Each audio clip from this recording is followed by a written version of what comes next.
Vamos a hacer una pregunta, o hagámonos una pregunta más bien, en un interrogante maravilloso de quién es la persona de Jesucristo, el ungido de Dios para nuestras vidas. ¿Quién es ese Jesús maravilloso? Ese enviado de Dios y que ocupó el lugar allá en la cruz, ese lugar que nos correspondía a cada uno de nosotros. La obra más gloriosa, hermanos, a nosotros nos ha presentado el privilegio de conocer por la historia bíblica y aún por la historia secular, porque el registro está en todos los lugares del mundo donde se tenga un diccionario o una enciclopedia. Allí tiene que, si es una enciclopedia que se respete, tiene que encontrar, aunque en pocas líneas, quién es Jesucristo. Allí dirá Jesucristo, uno que se llamó, pongamos, la enciclopedia más atea del mundo. Tendrá que decir uno que se proclamó profeta o rey de Israel hace muchos años. Pero para nosotros hoy ese es el rey glorioso de nuestras vidas, y por eso hoy vamos a ver la presentación del Rey Jesucristo. Amén. Amén. Hermano, Y en el himno nacional también resalta el nombre de Jesucristo. en el himno nacional, gloria a Dios, también se resalta la obra del que murió en la cruz. Entonces es una obra gloriosa, como les decía ahora, es que para nosotros es el privilegio más grande tenerla resumida. Y digo resumida porque el mismo Juan dijo que si se escribieran una por una las cosas que el Señor Jesucristo hizo y dijo, que no cabrían ni en todos los libros del mundo. Entonces quiere decir que es una historia maravillosa que nosotros estamos como hijos de Dios obligados espiritualmente a guardar en nuestra mente y corazón. Amén. Por lo tanto, hermanos, cada vez que nos reunimos, tiene que quedar en nuestras vidas un registro de la efectividad del Evangelio en cada uno de nosotros para el conocimiento de la vida eterna, que es conocer a ese Dios maravilloso y a Jesucristo al que le dio.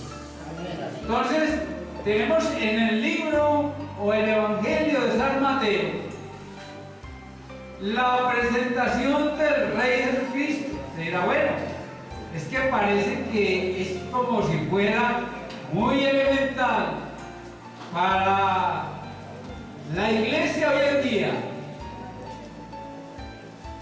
Por lo que escuchamos y vemos en las diferentes congregaciones que hemos tenido la oportunidad de ver, unos por la televisión y otros por la presencia misma en ciertos lugares, hablando de otras cosas menos del Señor Jesucristo, porque hablan ya más hoy en día de la prosperidad que de la venida del Señor. Y hablan de la prosperidad material, no de la prosperidad espiritual, porque hoy nosotros estamos enriqueciéndonos espiritualmente en el conocimiento de la verdad. Amén.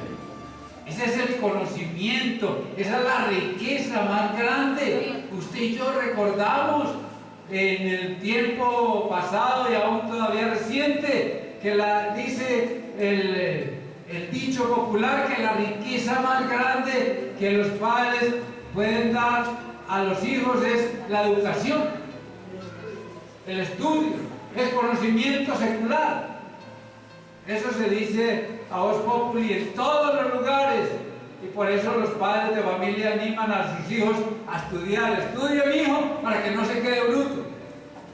Eso lo decían antiguamente nosotros y nos quedamos. No, ya no. Ya nosotros salimos de esa ignorancia y ahora tenemos el conocimiento del Altísimo. Gocémonos, hermanos, porque es el conocimiento de la vida eterna con Cristo Jesús. De modo que si hoy en día cualquiera de nosotros, y que no ocurra jamás, se extravía de este conocimiento, va de este lugar, o de esta tierra, o de este siglo, al otro en el conocimiento de Jesucristo, pero si no permanece, va en el conocimiento hacia perdición. De eso no hay aquí, de eso hay en otras partes muy lejanas. No quiero saber que están cerca de nosotros. Porque nosotros no deseamos que nadie se pierda, porque también en la voluntad del Dios Todopoderoso nosotros tenemos que vivir para que se manifieste esa voluntad del Señor a través de nosotros, no queriendo que nadie se pierda, sino que todos procedan al arrepentimiento. Qué maravilloso es el Señor. Es que Él nos usa a nosotros. La voluntad de Dios se cumple en ellos, es a través de nosotros. Amén. Por lo tanto, no podemos guardar este conocimiento más. Tenemos que expresarlo al mundo, a los mismos hermanos. Hermano, anímese, el Señor viene pronto. Vamos a llevar el mensaje. El Señor viene pronto. Amén. Recordemos Apocalipsis 22:20, que ahí está. Ciertamente vengo en breve. Amén. Sí, ven, Señor Jesús. Amén. Es lo que debemos de proclamar cada uno de nosotros, en nuestros corazones. Ven, sí, ven, Señor Jesús.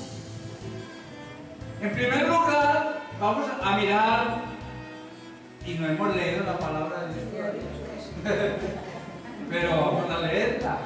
Hay una tarea para leer. ¿A ustedes les gustan las tareas? Amén. Claro, la tarea nos ayuda a avanzar, a aprender, a esforzarse. Entonces, como la lectura es un poco larga, digo pues en la extensión, de acuerdo al tiempo tan breve que tenemos aquí, no tenemos sino hasta las 12 de la noche. Bueno, entonces hasta ahora hasta las 8. Entonces, No nos dejan hasta las 12. no, se pierden la cena. Entonces, la lectura está comprendida en el Evangelio de San Mateo 1 a San Mateo 4:11. O sea, casi 4 capítulos. No la vamos a hacer, no. Pero dice la palabra de Dios, dice libro en San Mateo 1:1, dice, ¿libro de qué? De la genealogía de Jesucristo. Allí hay algo muy maravilloso, algo muy glorioso para nosotros, para usted y para mí. Ahí está diciendo, libro de la genealogía. Y ya inmediatamente nos vamos a saber qué es una genealogía.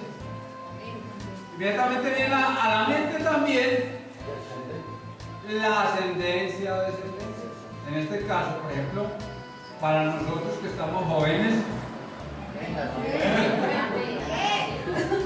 Amén. estamos jóvenes.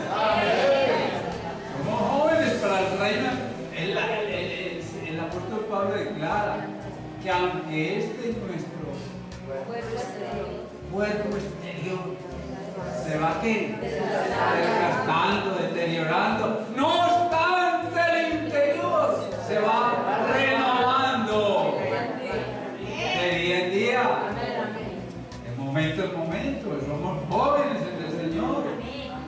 somos fuertes, porque diga el débil, fuerte soy.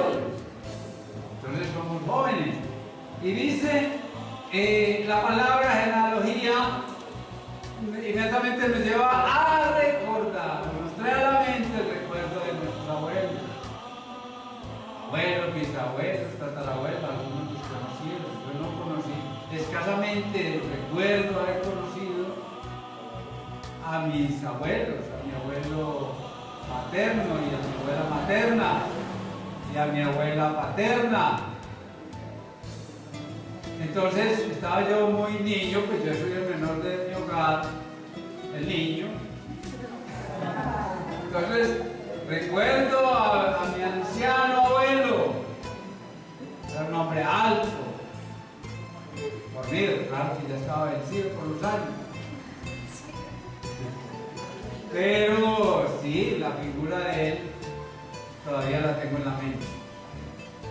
Entonces, y para los abuelos, en este caso los abuelos que tenemos el privilegio de tener en nuestra iglesia, los hermanos de Abelardo y nuestra hermana Auxilio, nuestro abuelo, ella me dio el privilegio de que la llamara abuela. Y para mí es mi abuela. Y él es mi abuelo. Yo tengo ese privilegio, yo no sé usted. Bueno, es un privilegio también. Entonces, ellos inmediatamente les llega a la mente la imagen de sus antepasados, pero también de sus descendientes. Eso es genealogía. Ahora, ya pasar a lo que realmente es. Entonces, la genealogía de nuestro Señor Jesucristo, que nos trae a nosotros a la mente como hijos de Dios. La pregunta está muy fácil. El origen, muy bien. ¿Qué más? Con relación, es decir, ¿qué pensamos de Jesús, de esa genealogía de Jesucristo? Ahí está. Hijo de hombre como nosotros. Hijo de David, hijo de Abraham. Mire, hay una connotación muy grande, porque el que niega que Jesús o que el Cristo ha venido en carne es ¿qué? Es anatema, es anticristo. Allá dice en la primera carta de Juan, dice que es anticristo, el que niega que Cristo, que Jesús ha venido en carne. Y Jesús o Cristo es el Hijo de Dios, pero dice, lo presenta como el Hijo del Hombre, o sea, que vino en carne. Entonces, ese hijo de David, ese hijo de Abraham. Ahora, ¿por qué dirá la palabra aquí en el primer versículo, hijo de David, primero que hijo de Abraham? Porque Abraham fue primero que David. En la cronología y en la genealogía es primero Abraham que David. Abraham es el dígalo, el padre de la fe. En él se recibieron las promesas, o sea, él recibió las promesas para toda la humanidad. No fue exclusivamente para el pueblo de Israel, fue para toda la humanidad. En él se fundó el mismo pueblo de Israel, o sea, él es el origen de ese pueblo, humanamente hablando. Y entonces, ¿qué representa David? Así como Abraham es el padre de la fe, entonces, ¿quién es David? Buena pregunta también. No David Velázquez. No, es David, el rey que el primer rey de Israel, el segundo, pero el verdadero rey, el del linaje de ascendencia de reyes, porque fue tomado como inicio de ese reinado. El verdadero rey de Israel. Entonces, ustedes ven, o vemos más bien, ustedes no, todos vemos allí la conjugación del origen del pueblo y la realeza de ese origen de Jesús, que proviene o que viene hijo de Abraham, pero también del linaje de David como rey y señor nuestro. Amén. Miren que el rey es uno de los títulos divinos. El rey, sí, pero vamos a mirar que en el Salmo 10, versículo 16, nos habla de ese rey maravilloso. El 10:16 nos dice: Jehová es rey eternamente y para siempre. Entonces, allí nos está mostrando que Él es Rey de Reyes y Señor de Señores. Cuando la Biblia lo llama Rey de Reyes y Señor de Señores, no es por darle meramente título. No, es que es de origen real. Para nosotros, todos los que hemos nacido en Colombia, no sé si habrá algún europeo aquí. La hermana esa estuvo en España, ya sí conoció más de cerca la monarquía española. Tuvo que haber conocido más algo de allá. Pero nosotros, en general, no entendemos mucho de eso de realeza. Porque Europa fue cuna de reyes. Sabemos de los reyes de Inglaterra, que eso es una dinastía. Sabemos de los reyes de España, que es otra dinastía. También por la historia conocimos la dinastía de los reyes de Francia, hasta que vino la Revolución Francesa por allá en 1776, creo, y quitó los reyes, se creó la República. Y así sucesivamente, todos los países europeos han tenido esas dinastías. Nosotros, escasamente aquí, conocemos, según los padres de la patria, la escasa, bueno, no digamos, no nos metamos en camisa de 11 varas, la famosa democracia, conocemos presidentes, pero no conocemos reyes. Pero lo más maravilloso, hermanos, es que estamos conociendo al Rey de Reyes y Señor de Señores.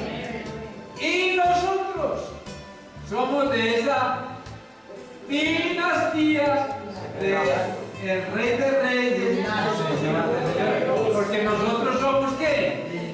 Linaje escogido, real sacerdocio, nación santa, pueblo adquirido por Dios. ¿Para quién?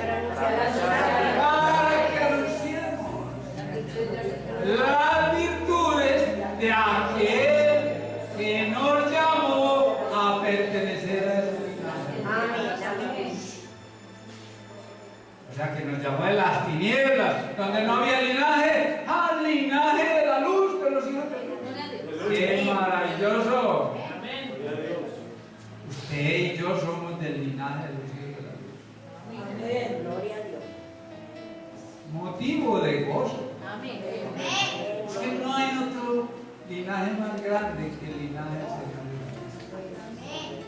Y en la carne viene del linaje de David. O sea que usted y yo entramos no No digamos directamente al linaje de David, pero sí entramos al linaje del Señor Jesucristo. Amén. Porque los del linaje, hermanos, todo tiene un propósito tan grande, es maravilloso ver en la Biblia todo lo que el Señor ha hecho. Que nosotros nos quedamos anonadados viendo escudriñando esa sabiduría. Sabiduría que dice el apóstol Pablo, no de los príncipes de este siglo, sino de dónde? Sabiduría de Dios, sabiduría de lo alto, de lo alto. Hermano Carlos. Hermano Enrique, que los reyes y los condes para poder tener el título tenían que demostrar con cartas que pertenecían a la realeza.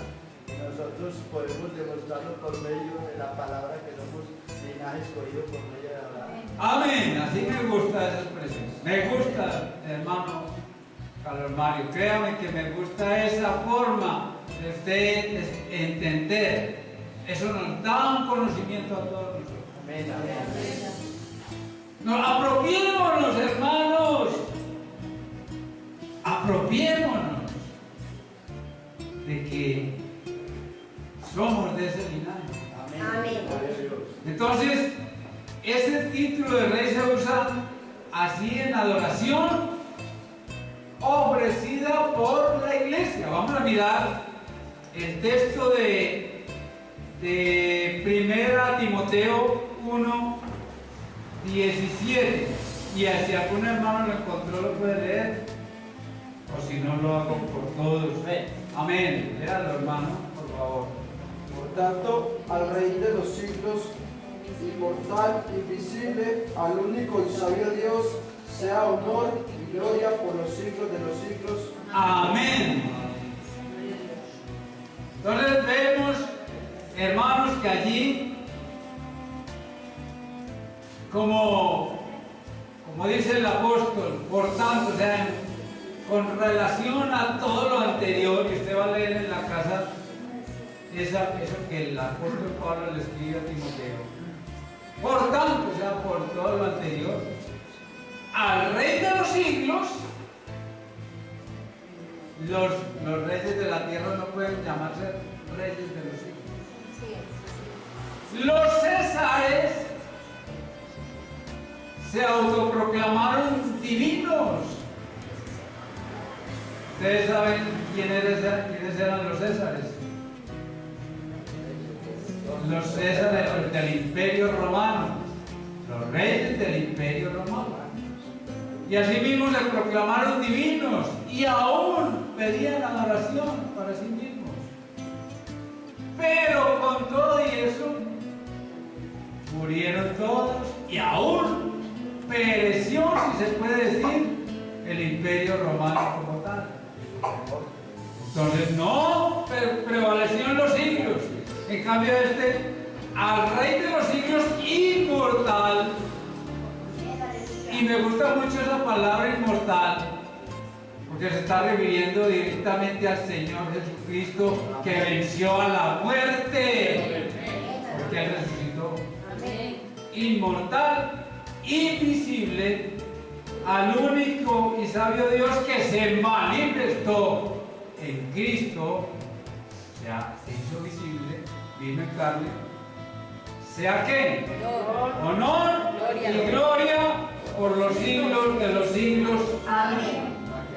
Y para nosotros tener, o ver quizás, más bien, bueno, no lo pongamos en duda, para ver esto que dice el apóstol Pablo, sea honor y gloria por los siglos de los siglos.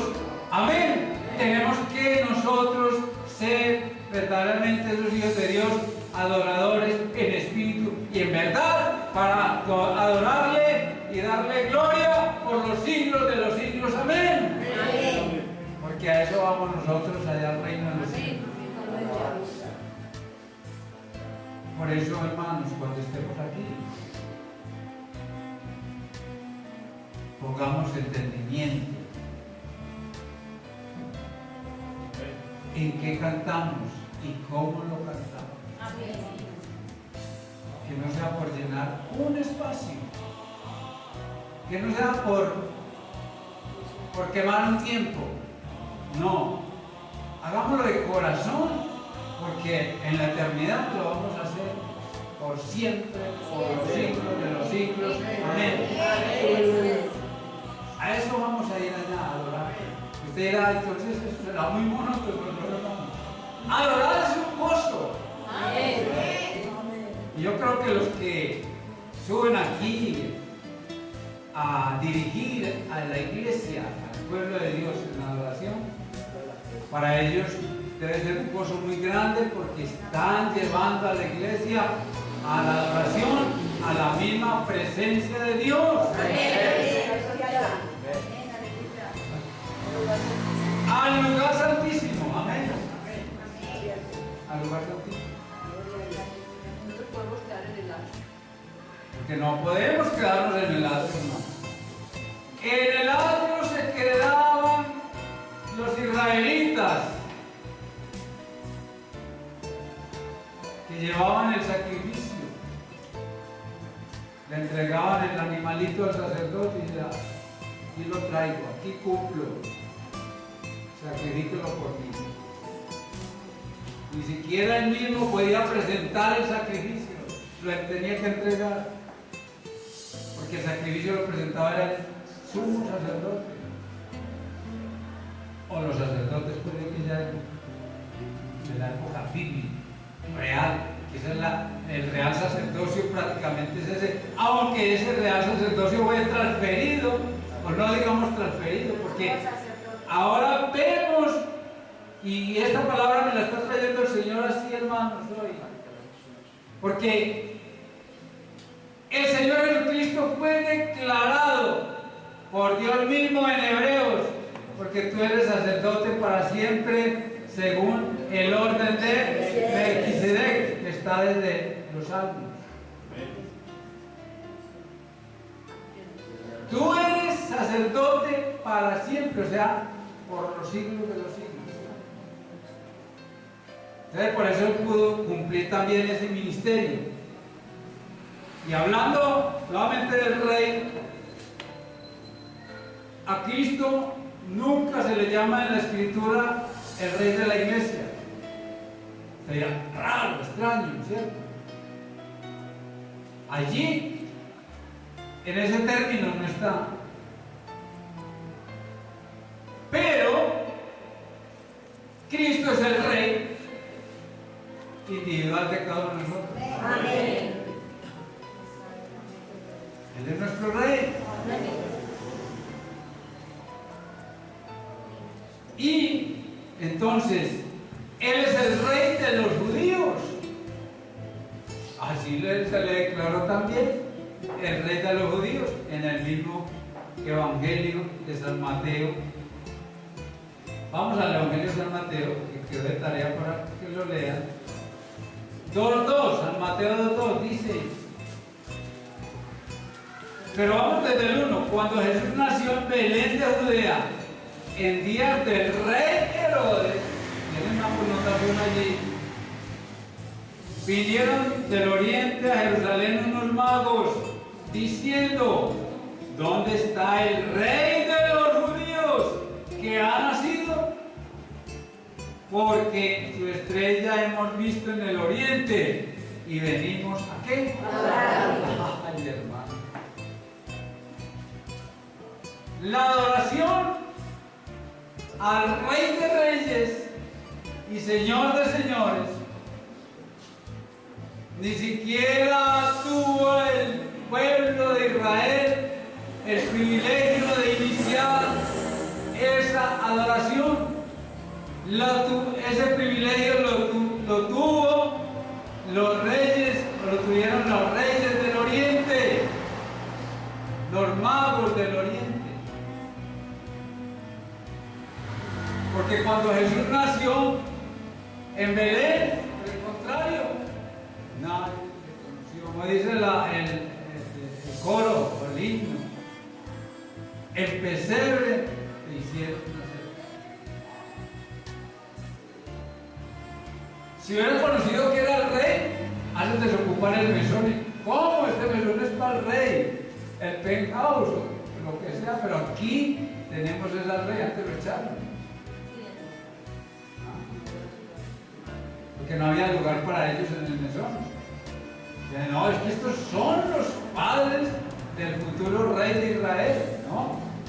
El que mandó todo aquel movimiento de personas en aquel entonces y motivo por el cual ellos estaban allá en Belén, primeramente era para que se cumpliese la Escritura.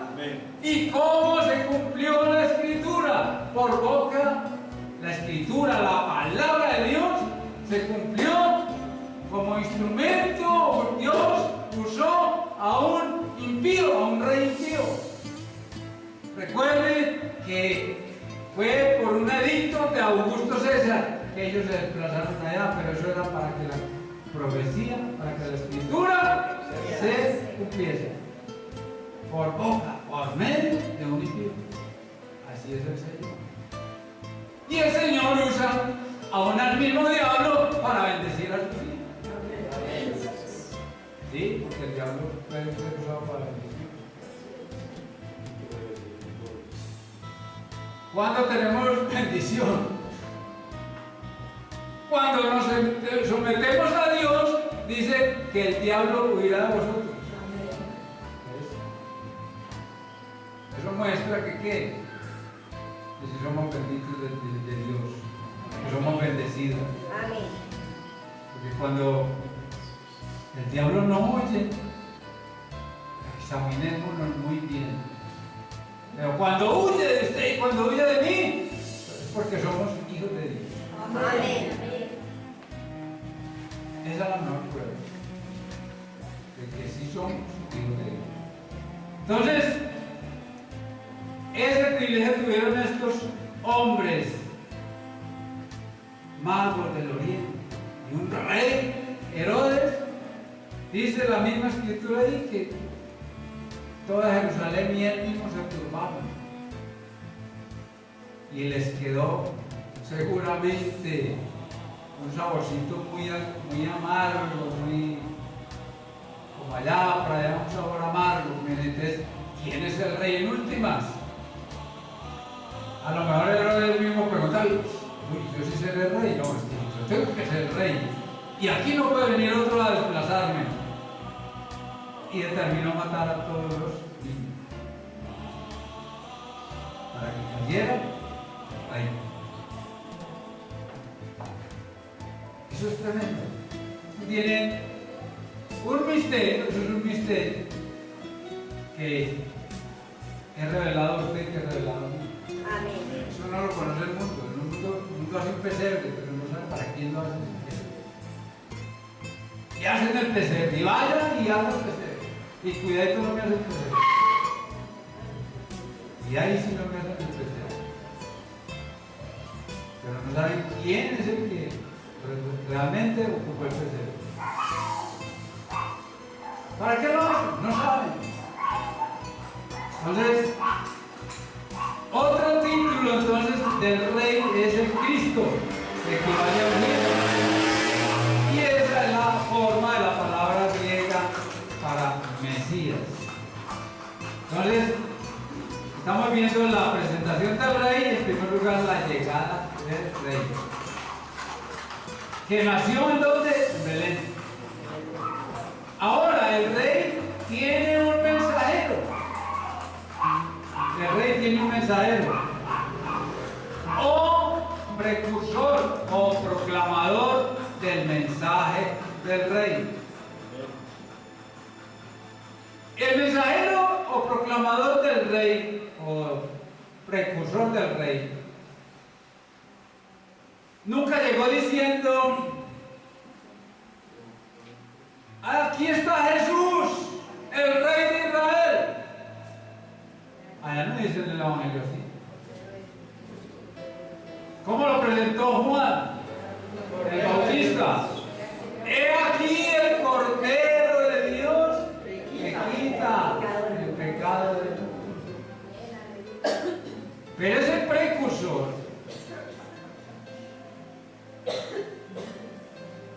llegó dando un mensaje específico. Y vamos a mirar cuál fue ese mensaje en el capítulo 3 y versículo 1.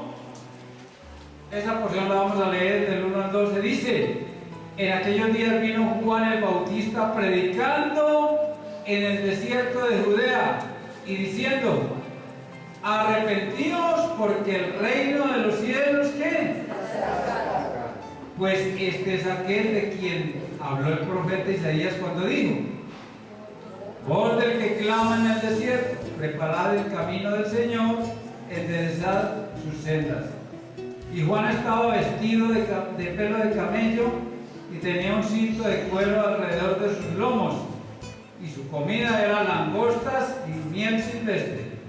Y salía a él Jerusalén y toda Judea y toda la provincia de alrededor del Jordán, y eran bautizados por él en el Jordán, confesando sus pecados. Y al ver él que muchos de los fariseos y de los saduceos venían a su bautismo, les decía: generación de víboras, ¿quién nos enseñó a huir de la ira venidera? Haced pues frutos dignos de arrepentimiento, y no penséis decir dentro de vosotros mismos: a Abraham tenemos por padre, porque yo os digo que Dios puede levantar hijos a Abraham aún de estas piedras. Y ya también el hacha está puesta a la raíz de los árboles. Por tanto, todo árbol que no da buen fruto es cortado y echado en el fuego.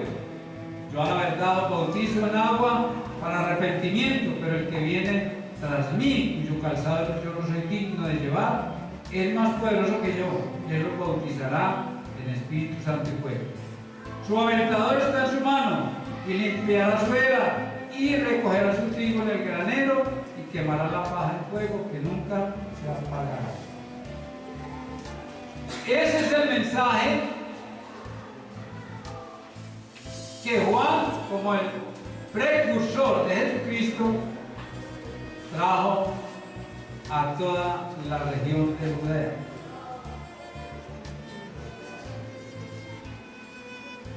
Miremos, cada uno de nosotros podemos mirar la forma de ese mensaje. Arrepentidos, porque el reino de los cielos se ha acercado.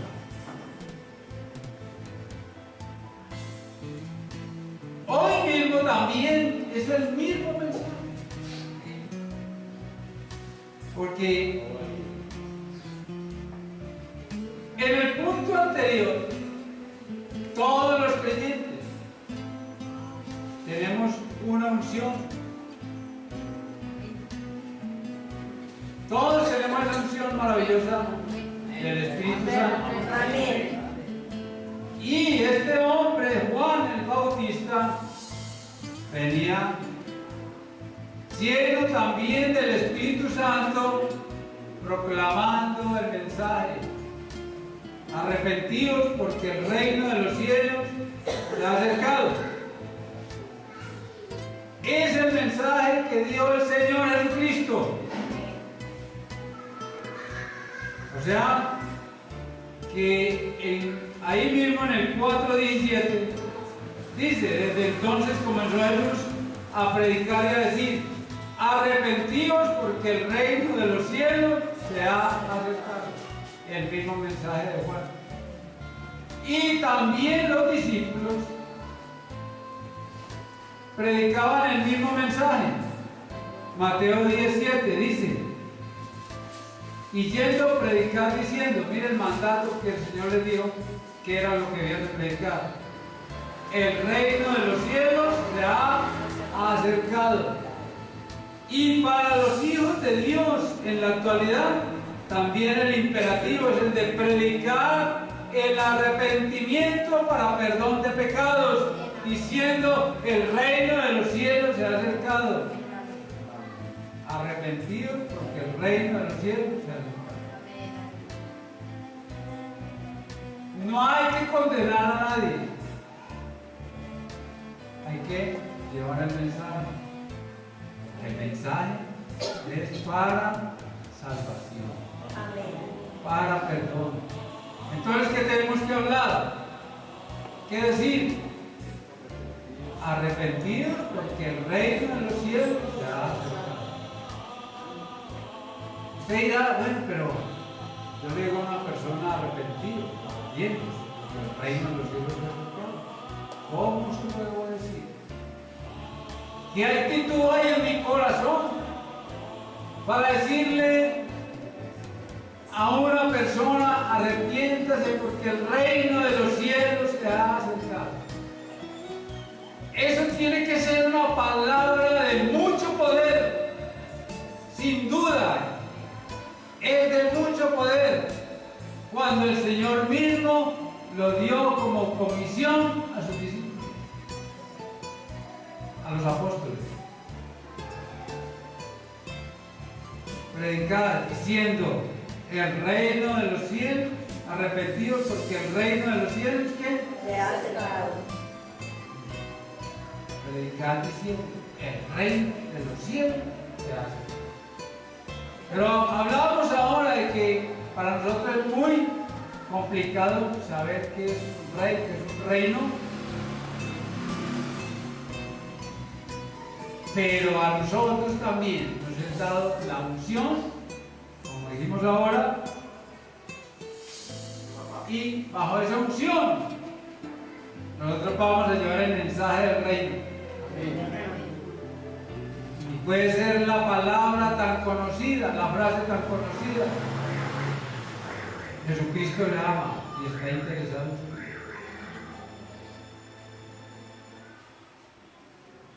Porque nosotros no vamos a ir a llevar el mensaje señalándole el pecado a nadie. Pero el Señor Jesucristo, por medio de su Espíritu Santo, si estamos dispuestos en nuestro corazón a dar el mensaje, Él nos da la palabra. Dispuestos. Hablamos ahora de que la voluntad de Dios se cumple a través de sus discípulos. Lo vemos en el libro de los Hechos. Ellos llevaban el mensaje, el mismo mensaje. Y así ahora a nosotros, como hijos de Dios, si queremos ser usados por Él, tenemos que llevar el mismo mensaje. El reino de los cielos se ha acercado. Eso va a sorprender a mucha gente, pero usted y yo somos sabios para decirle sí. Jesucristo le ama y está interesado en su vida, para que demos la palabra. Porque para los hijos de Dios, en la actualidad también el imperativo es el de predicar el arrepentimiento para perdón de pecados. Ese arrepentimiento. Vamos a mirar una cita de Hechos 3:19, que dice: así que arrepentidos y convertidos para que sean borrados vuestros pecados, para que vengan de la presencia del Señor tiempos de refrigerio.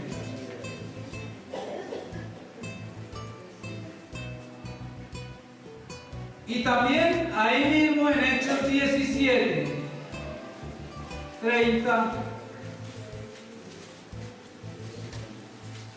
nos dice la palabra: pero Dios, habiendo pasado por alto los tiempos de esta ignorancia, ahora manda a todos los hombres en todo lugar que se arrepientan. Como hijos de Dios, nosotros no podemos complicar el mensaje. Tenemos que darlo así como el Señor Jesucristo lo ordena en su palabra. No son las estrategias supuestamente de hombres, que inspirados por el Espíritu Santo, dicen ellos, están aplicando en las iglesias para que los templos sean llenos de gente. Y hacen estadísticas, y llevan libros, apuntan nombres, direcciones, teléfonos, hacen, bueno, miles de cosas, pero no llevan el propósito del arrepentimiento y salvación, sino de que su iglesia o su templo se llene. Y ese no es el mensaje no es para llenar las iglesias, el mensaje es para la salvación de las almas. Y usted y yo, como salvos, hijos de Dios, tenemos el imperativo. Y ese imperativo quiere decir más que obligación de llevar el mensaje de salvación. Así es de que dispongamos. No a llenar este lugar. Ya no cabemos, hermano Leo. Gloria al Señor. Pero sí a que más conozcan a Cristo como el Salvador. Propongámonos en nuestro corazón hablar la palabra de Dios para salvación, no para condenación. Entonces, los apóstoles, el apóstol Pablo le dijo a la gente allá en Atenas que Dios había pasado por algo, que se había desentendido de los tiempos, de los pecados pasados, de esa ignorancia. Y como estaba en Atenas, donde brillaba el conocimiento de la filosofía, por la cantidad de dichos hombres que existían allí, predicando nuevas doctrinas y cosas nuevas. Y ellos que tenían muchos dioses, les dicen que el único Dios verdadero pasó por alto los tiempos de la ignorancia de todos ellos y aún de nosotros hoy en día, para que recibiésemos su mandato, para que se cumpliese su voluntad en nosotros, de que arrepentimiento, que hay un lugar al arrepentimiento para salvación en nuestra vida. Amén. Pero eso ya lo tenemos usted y yo, por lo tanto, repito, propongamos en nuestro corazón llevar ese mensaje tal y como está en la palabra. Corto, preciso, conciso y efectivo. Que la efectividad es la del Espíritu Santo. Amén. Y por último, la aprobación del Rey. Vamos a mirar en el capítulo 3 de San Mateo y versículo 13. Vamos a leer solamente hasta el 17 esta porción de la Escritura. Entonces Jesús vino de Galilea a Juan al Jordán para ser bautizado por él. Más 3:13. Y sigo con el 14. Mas Juan se le oponía diciendo: yo necesito ser bautizado por ti y tú vienes a mí. Pero Jesús le respondió: deja ahora, porque así conviene que cumplamos toda justicia. Entonces le dejó. Y Jesús, después que fue bautizado, subió luego del agua. Y aquí los cielos le fueron abiertos y vio al Espíritu de Dios que descendía como paloma y venía sobre él. Y hubo una voz de los cielos que decía: este es mi Hijo amado, en quien tengo complacencia. Como decía el hermano Carlos Mario ahora, para que un rey tenga aprobación, tiene que presentar toda una documentación. y algo que realmente sea una prueba real de que es heredero, pues digno de ese cargo. Porque el rey no nombran a cualquiera. Y como dice el refrán popular, en el país de los ciegos el tuerto es rey. No, hermano. Aquí no se trata de que el rey lo nombran los hombres. Es el rey de Israel. Fue aprobado desde el cielo mismo. Cuando se escucha esa voz, este es mi hijo amado, en quien tengo complacencia. Entonces la aprobación del rey no viene de los hombres. Ustedes y yo recordamos la historia bíblica cuando el pueblo de Israel proclamó rey a Saúl, que fue el primer rey de Israel, pero también en una ceremonia súper sencilla, diría yo, usando esos términos, como David fue ungido por rey de Israel. El rey de Israel, Saúl, allá en Gilgal, fue ungido por rey en medio de quién, del pueblo. Para que el pueblo conociera que Dios les había dado rey conforme a su voluntad, o sea, la voluntad del pueblo.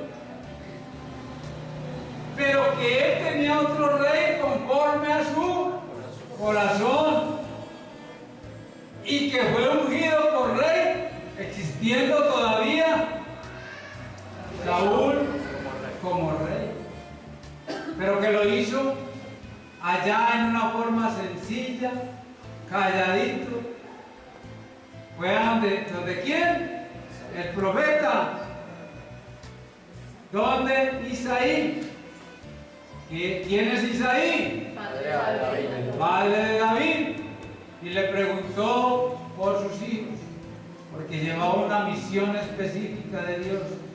Úngeme a David por rey. Pero él no le dijo a David: ve a la casa de Isaí, porque allí me ungirás al futuro rey de Israel. Y aquí en una ceremonia, digámoslo así, también muy sencilla, en un bautismo de ese precursor del cual el mismo Jesús dice que no hay profeta como Juan, no hay un profeta como Juan, que nadie se ha levantado como profeta igual que Juan, ni se levantará. Y dice, cumpliendo una ceremonia de un bautismo. Esto también nos muestra la importancia del ceremonial del bautismo en la iglesia en la actualidad. Porque eso nos muestra que hay que proclamar o declarar un compromiso delante de Dios, de los hombres y de las potestades. Hay quienes niegan el bautismo, diciendo que no es necesario. Es real que no hay que bautizarse para ser salvos, pero aquel que se bautiza es fruto de que tiene una salvación, prueba de que ha recibido a Cristo como su único y suficiente Salvador, dispuesto a obedecerle. Y aquí el Señor Jesús se acerca a Juan el Bautista para ser bautizado por él, y Juan mismo se le oponía, pero el Señor le declara: deja ahora, porque así conviene que cumplamos toda justicia. Y es así como entonces viene la voz de los cielos, del Padre de la gloria: este es mi Hijo amado en quien tengo complacencia. No necesitó convocar a todo el pueblo de Israel para decir que tenían un rey glorioso. Pues el mismo rey fue al que el pueblo le colocó una corona, pero una corona de espinas, y al que un rey impío colocó una señal en esa cruz: INRI, Jesús Nazareno, Rey de los judíos. ¡Qué diferencia, hermanos! Pero qué maravilloso para nosotros hoy que Él es nuestro Rey. Amén. Entonces, hermanos, la aprobación del Rey viene de lo alto, porque toda persona que acepta y recibe a Cristo como su único y suficiente Salvador es hecho un hijo de Dios. Por lo tanto, es hijo del Rey. Usted y yo somos príncipes delante de Dios. Amén. Hermanos, tenemos ante nosotros, ante nuestros ojos, en nuestra mente y corazón, un privilegio grandioso y glorioso, hermanos, de ser llamados hijos de Dios. Amén.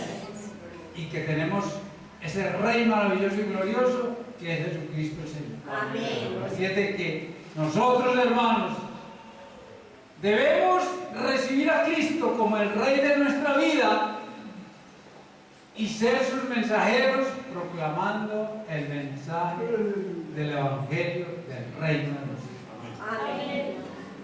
En Apocalipsis, ya para terminar, vamos a leer en el capítulo 1 y versículo 5, la parte B, que dice: al que nos amó y nos lavó de nuestros pecados con su sangre y nos hizo reyes y sacerdotes para Dios, su Padre, a Él sea que gloria e imperio por los siglos de los siglos. Amén.